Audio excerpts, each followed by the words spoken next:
For decades, the shimmering turquoise waters and lush palm groves of Tetiaroa Island concealed whispers of something darker. Tourists flocked to the Polynesian paradise, lured by its history as Marlon Brando's private retreat. Yet, beneath the island's postcard beauty, the locals spoke in hushed tones about a curse, a lingering presence tethered to the legendary actor and his loved ones. When Sarah and James Nolan, a middle-aged American couple celebrating their 15th wedding anniversary, booked a stay at the exclusive Brando resort, they were enthralled by the promise of untouched luxury. From the moment their seaplane landed, the island enveloped them in its otherworldly charm. On their second night, as the sun dipped below the horizon, Sarah decided to explore the beach alone. James was nursing a cocktail in their villa, unaware that his wife had wandered off. The moon painted the sands silver, but shadows seemed to twist and stretch unnaturally beneath the swaying palms. Sarah's tranquility turned to unease when she heard it, a faint melody carried on the wind. It was a hauntingly familiar tune, one she later described as almost human, but not quite. She followed the sound to an abandoned section of the island, where Brando's original bungalow once stood. The structure was a ruin now, its skeletal frame overrun by vines. As she stepped closer, the melody ceased. In its place came a low murmur, indistinct yet filled with a sorrow that seemed to seep into her bones. James found her hours later, sitting on the sand, staring at the bungalow with wide, vacant eyes. "There was someone inside," she whispered. "I heard him. He called me by name." The next day, the couple tried to brush off the incident as an overactive imagination. Yet, Sarah's sense of foreboding deepened. She couldn't shake the memory of the voice. It wasn't until the third night that James experienced something himself. He awoke to the sound of heavy footsteps pacing outside their villa. Assuming it was a staff member, he pulled back the curtains to see who was there. Instead, he saw a tall man in a white linen shirt standing in the moonlight, facing the ocean. The figure didn't move, even as James called out. A chill ran down his spine when the man slowly turned his head, revealing a face eerily familiar: Marlon Brando. Convinced they were hallucinating, the couple confided in a local staff member named Maya the next morning. Maya's expression darkened. "You should leave," she said quietly. She explained that Brando's spirit had been seen before, always near the old bungalow or the beach. But it wasn't just him. Guests and staff alike had reported fleeting glimpses of a woman with dark, sorrowful eyes walking the shoreline, or a child's laughter echoing through the trees. Locals believed these were the spirits of Brando's loved ones, his wives, his children bound to the island by grief and unfinished stories. The Nolans tried to dismiss Maya's words, but by their final night, the island's hold on them was undeniable. Sarah woke at midnight to find James gone. In a panic, she searched the villa, then stepped outside. There he was, standing on the beach, staring at the ocean just as Brando's apparition had. "James," she called, but he didn't respond. When she reached him, his skin was ice cold, and his eyes were glassy. "They're waiting," he whispered, his voice not entirely his own. Sarah screamed, shaking him until he blinked back to himself. He had no memory of what had happened. The couple left the island the next morning, shaken and silent. Years later, Sarah admitted to close friends that they had returned home changed. She would wake in the middle of the night, certain she could hear the same mournful melody from Tetiaroa drifting through her bedroom. James, once a skeptic, refused to speak of the trip at all. To this day, those who stay on Tetiaroa claim to feel a strange pull and inexplicable sadness on the wind, as though the island itself remembers. Locals say Brando's spirit is still there, walking the beaches, eternally watching over the paradise he once called home, never truly able to leave. And when the moonlight hits the sands just right, some swear they can see him standing there, waiting for someone to join him. Sarah and James avoided discussing Tetiaroa for years, burying the memories under layers of denial. But the island wasn't finished with them. It started small, a faint smell of saltwater in their suburban home, even though they lived miles from the coast. Then came the dreams. Sarah often dreamed of the beach, but not as they'd seen it. The once pristine sands were littered with broken shells and pieces of wood that looked like fragments of the old bungalow. In these dreams, she'd hear that same haunting melody, drawing her toward the ruins. But she was never alone. She felt eyes on her, watching from the shadows, though she never saw who or what they belonged to. James, on the other hand, wouldn't sleep much at all. He'd wake up drenched in sweat, mumbling about whispers he couldn't understand, as if they were spoken in a language he didn't know. One night, Sarah found him pacing their living room, staring blankly at their family photo. When she called his name, he turned to her with tears in his eyes. "They're here," he said, his voice trembling. "I can feel them." The breaking point came when Sarah found a small wooden carving on their kitchen counter one morning. It was a miniature tiki idol, intricately detailed, but it looked ancient, its surface weathered and rough. She hadn't brought it into the house, and neither had James. "This isn't funny," Sarah said, holding it up. James stared at it in horror. "That was in the bungalow," he said. "I saw it in the corner of the room." Sarah didn't believe him at first, chalking it up to paranoia. But as the days passed, strange occurrences multiplied. Doors would creak open without a breeze. Mirrors fogged up with no explanation, and on their glassy surfaces, handprints too large to be either of theirs appeared. The final straw came one evening when Sarah was home alone. James had gone to the store, leaving her to tidy up. As she moved through the house, she noticed the faint scent of coconut oil and tobacco, a smell she recognized immediately from the island. It grew stronger, and suddenly the melody returned. But this time it wasn't distant. It was in the room with her. Sarah froze, her heart pounding as the shadows in the corner of the room deepened. She could swear she saw movement, the outline of a man stepping closer. His features were indistinct, but the weight of his presence was undeniable. "You shouldn't have left," a voice murmured, low and resonant, like the rumble of distant waves. Her scream shattered the stillness of the house, and moments later, James burst through the door. He found her on the floor, trembling, clutching the wooden idol as though it were the only thing tethering her to reality. That night, they decided to contact Maya, the woman who had warned them about the spirits on Tetiaroa. Reaching her wasn't easy. The resort staff claimed she no longer worked there, and her phone number was disconnected. Desperate, Sarah searched online forums for any mention of the island's hauntings. She found more than she expected, stories eerily similar to their own. One post stood out. It was written by a man named David who claimed he had worked on Tetiaroa for years. In his post, he mentioned the tiki idol, describing it as a ward placed by the island's elders to contain something powerful and malevolent within the ruins of Brando's bungalow. David's last line sent chills down Sarah's spine. If the idol leaves the island, so does what it protects. The realization hit her like a wave. The carving on her kitchen counter wasn't just a trinket. It was a message, a warning, and they had unwittingly invited something into their lives. And now it wasn't just haunting them. It was waiting. James suggested burning the idol, but Sarah couldn't shake the feeling that destroying it would make things worse. The couple agreed to return to the island, desperate to undo whatever they had unleashed. But as they packed their bags, strange things began to happen in their neighborhood. Neighbors complained of hearing faint laughter in the dead of night, and pets refused to go near the Nolans' property. One morning, their elderly neighbor, Mrs. Callahan, stopped Sarah at the mailbox. "Have you seen a man in a white shirt walking around?" Mrs. Callahan asked, her voice wavering. "I've seen him twice now, just standing by your front door." Sarah's blood ran cold. She hadn't told anyone about the figure James saw on the beach. Their flight back to Tetiaroa was booked for the following week, but the days leading up to it felt endless. The shadows in their house seemed to deepen at night, and the melody became a nightly occurrence.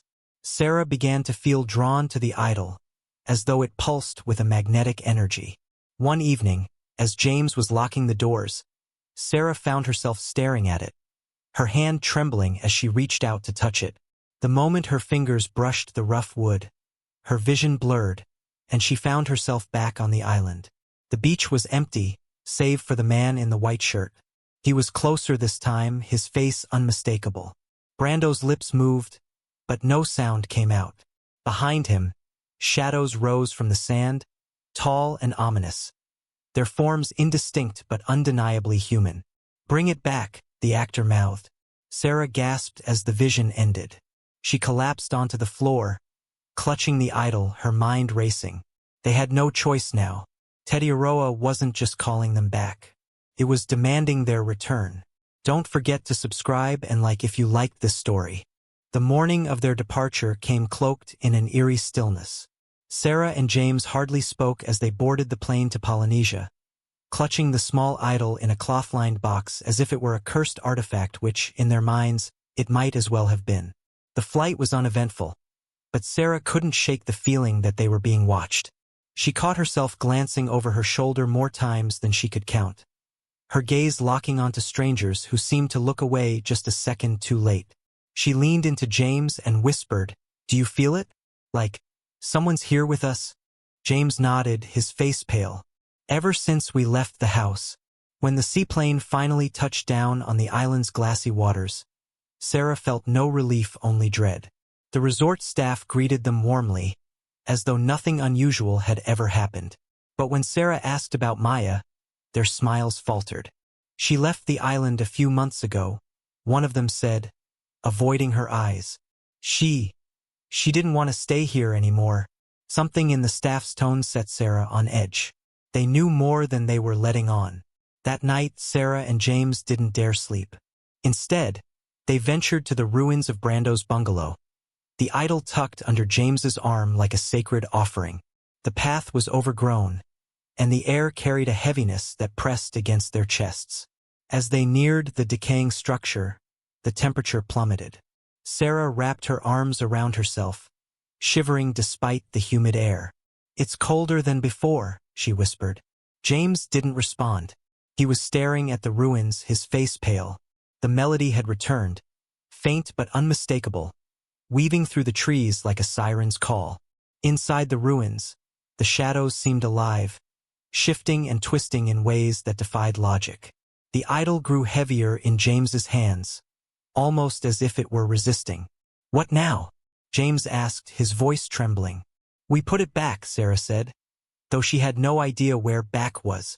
Her instincts told her the idol belonged here, in the heart of the bungalow, where the air seemed to hum with an energy that was neither welcoming nor hostile. As James set the idol on a crumbling stone pedestal, the melody abruptly stopped. For a moment, the silence was deafening. Then came the footsteps, soft, deliberate, circling them.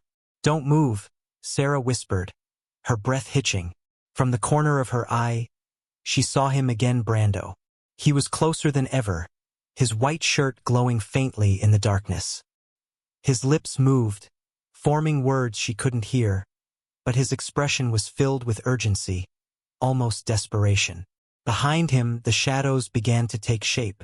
Figures emerged, their features flickering like candle flames, unstable and incomplete. There were too many to count: men, women, children, all staring at Sarah and James with hollow eyes that seemed to plead and accuse at once. "Why are they looking at us like that?" James whispered, his voice barely audible. Sarah's throat tightened. "Because we brought it back. But it's not enough." Suddenly, one of the figures stepped forward. It was a woman with dark hair, her face marred by an expression of profound sorrow. Sarah recognized her instantly. It was Tetiaroa, Brando's second wife, the one he had brought to the island so many years ago. Her lips moved, forming a single word that Sarah could barely hear over the blood rushing in her ears. "Leave." The air grew heavier, suffocating. Sarah grabbed James's arm, her voice frantic. "We need to go. Now." But as they turned to flee, the shadows surged, blocking their path. Brando raised a hand, his gesture slow but commanding, and the shadows froze. He stepped closer, his translucent form radiating an unnatural cold. When he spoke, his voice was clear for the first time.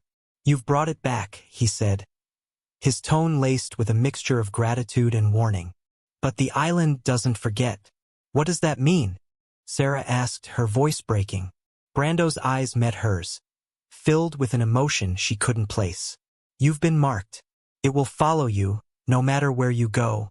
The words hit her like a blow, and before she could ask anything else, the figures began to dissolve, melting back into the shadows. The melody returned, softer now, like a lullaby fading into the distance.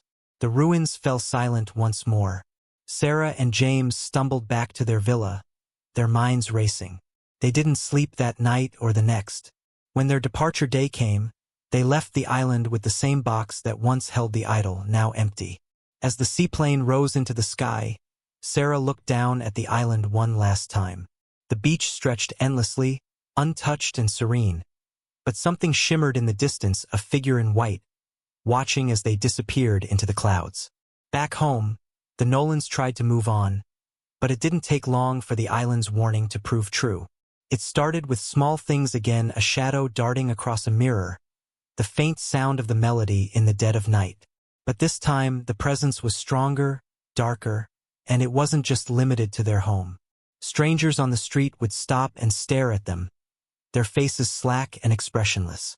Sarah would catch glimpses of Brando's figure in crowds, only for him to vanish when she blinked. And then there were the whispers, always faint, just on the edge of hearing, but growing louder with each passing day. The island hadn't forgotten, and neither had the spirits they had left behind. The whispers followed Sarah and James everywhere. At first, they came in fleeting moments, indistinct murmurs in the quiet of their home or while walking through the aisles of the grocery store. But soon, they grew louder, more insistent, and impossible to ignore. Sarah began to hear her name, spoken in a voice that was low and resonant, sending chills through her body. James, meanwhile, suffered in silence, his once robust frame now gaunt. He confided in Sarah one night, his voice breaking, "They don't just whisper to me. They show me things I can't unsee." "What things?" Sarah pressed, her hands trembling. "Brando's life," James said. "His regrets, his pain. But it's more than that. It's as if they're trying to tell me something they want us to fix."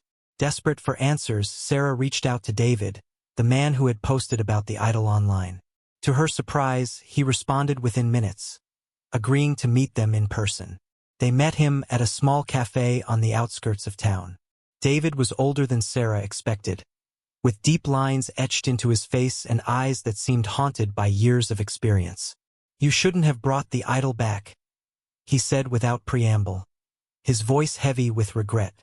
"We thought it was the only way to end this," Sarah argued, her frustration bubbling to the surface. David shook his head. The idol wasn't just a ward. It was a bridge, a way to keep the spirits tied to the island, to keep their grief contained. By returning it, you reopen the bridge. Now they're free to follow you. Then how do we stop it?" James asked, his voice almost pleading. David hesitated, his hands gripping the edge of the table.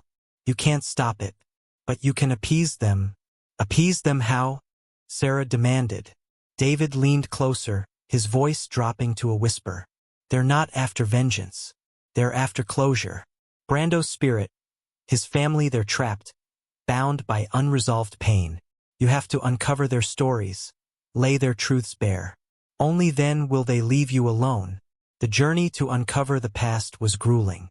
Sarah and James dove deep into Brando's history, poring over books, documentaries, and obscure accounts.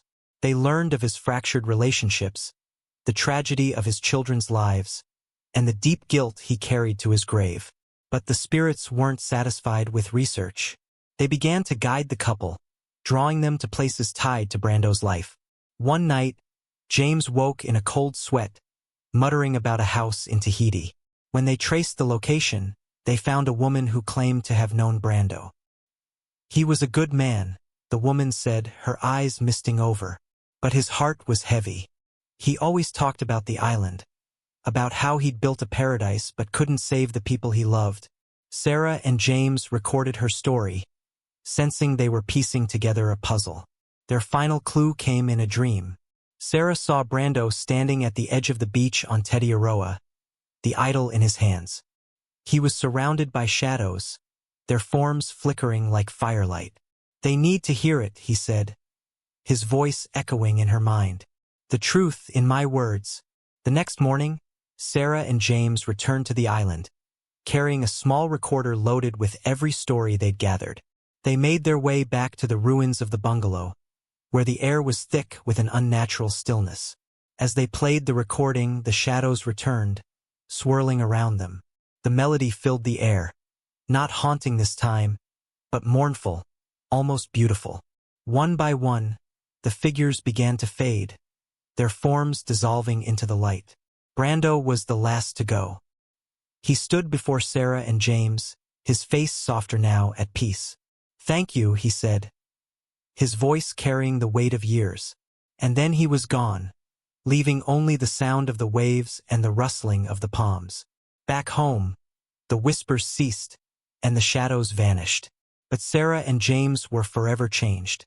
They never spoke of their experience publicly, though sometimes, late at night, Sarah would find herself humming the melody, her heart heavy with a mixture of sorrow and gratitude. The island had released them, but in the quiet moments, they both wondered, had they truly escaped, or had they become keepers of a story that would never fully let them go? Don't forget to subscribe and like if you liked this story. Any coincidences with real events or characters are accidental.